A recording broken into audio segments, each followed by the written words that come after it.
Weekend म्हणलं की तुमच्या घरी काय होतं? आराम, बाहेर फिरणं की आमच्यासारखी घरकामांची यादी? आजचा दिवस तसाच सुरू झाला आहे. पण एका अचानक ठरलेल्या प्लॅनमुळे हा दिवस खूप खास बनला.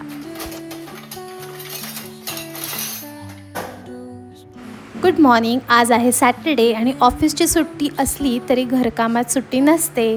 आज नाश्त्याला पटकन रव्याचे उत्तप्पे करते. वीकेंड असल्यामुळे घरी सगळेच आहेत आणि म्हणून थोडा गरमागरम नाश्ता झाला की दिवस एकदम छान सुरू होतो. खरं सांगायचं तर मीडियम क्लास फॅमिली जी असते त्यांच्या कुटुंबामध्ये म्हणजे वीकेंड म्हणजे आरामापेक्षा कामांचा दिवस जास्त असतो. तो सोमवार ते शुक्रवार ऑफिस आणि त्याचबरोबर स्वयंपाक, मुलं, घर आणि जी कामं राहून जातात ती सगळी शनिवार रविवार. तुम्हाला काय वाटतं? तुमच्यासोबत पण असंच होतं का? अहो तो 1 2 3 म्हणतोय.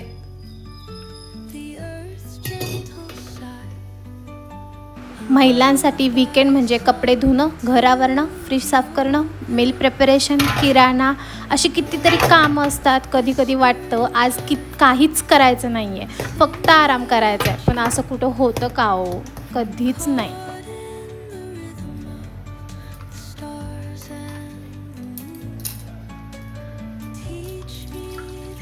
कधी कधी वाटतं आज काहीच करायचं नाही, फक्त निवांत बसावं, एक चहाचा कप घ्यावा आणि दिवसभर आराम करावं.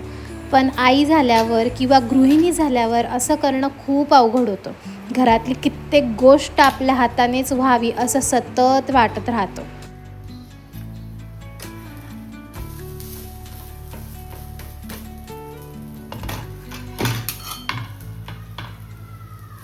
पूर्वी वीकेंड म्हणजे फक्त माझ्यासाठी बाहेर फिरणं, शॉपिंग किंवा मूव्हीज असायचं. पण आता आयुष्य बदललं आहे. आता वीकेंड म्हणजे घरासोबत वेळ घालवणं आणि मुलांसोबत खेळणं आणि घर आवरणं आणि खरं सांगायचं तर यातला एक वेगळाच आनंद असतो.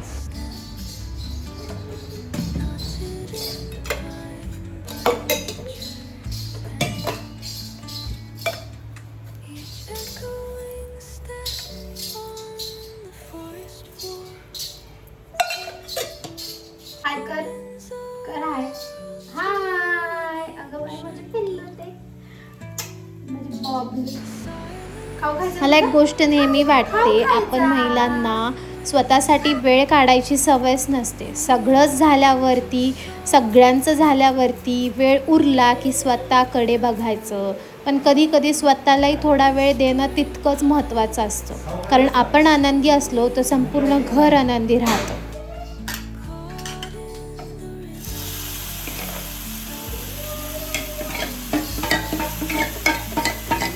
चला, गरमागरम रव्याचे उत्तप्पे तयार झालेत. आधी सगळ्यांनी निवांत नाश्ता केला, आम्ही तिघांनी सुद्धा. त्यानंतर घर आवरून बाहेर पडलो. आज कुठेतरी आम्ही जाणार आहोत, ते तुम्हाला थोड्याच वेळात कळेल. चला मग निघूयात आपल्या आजच्या छोट्याशा प्रवासाला.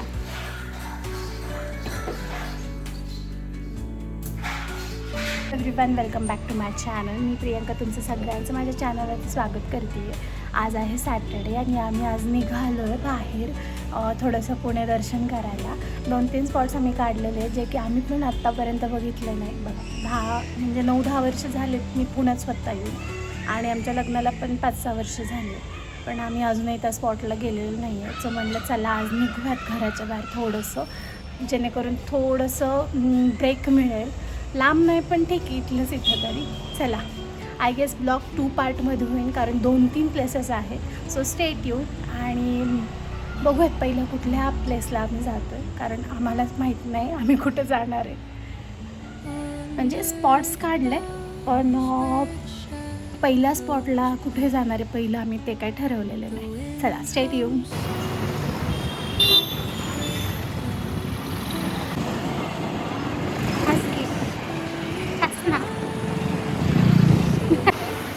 आणि आता आम्ही आलो आहोत पर्वती परिसरात असलेलं श्री नवग्रह मारुती मंदिर. हे मंदिर इतर मंदिरापेक्षा खूप वेगळं आहे कारण इथं एकाच ठिकाणी सूर्य, चंद्र, मंगळ, बुध, गुरु, शुक्र, शनी, राहू आणि केतू अशा 9 ग्रहांची स्वतंत्र मूर्त्या आहेत आणि मारुतीचं मंदिरसुद्धा आहे. शिवाय शनीचं सुद्धा आहे.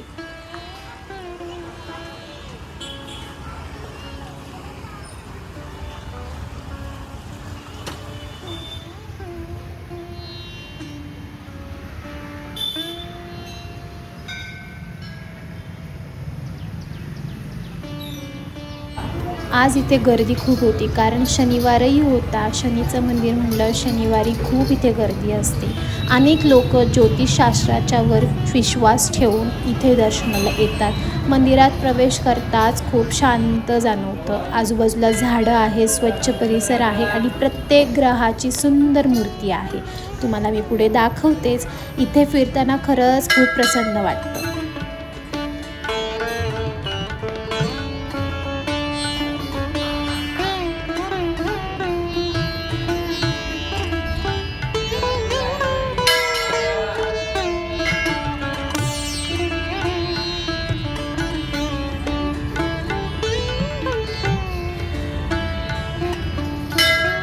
पुण्यात राहूनही कितीतरी सुंदर ठिकाणं पाहायची बाकीच आहे. मंदिरात दर्शन घेतल्याने थोड्या वेळाने आम्ही तिथून निघालो.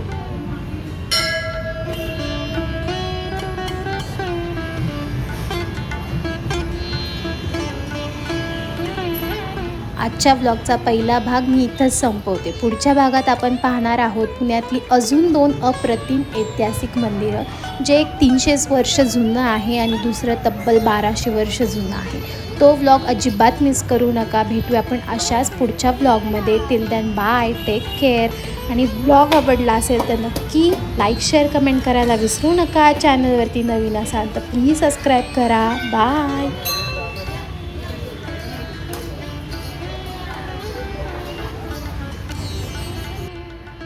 आणि जाता जाता ही दिसलेली सुंदर कागदी फुलं.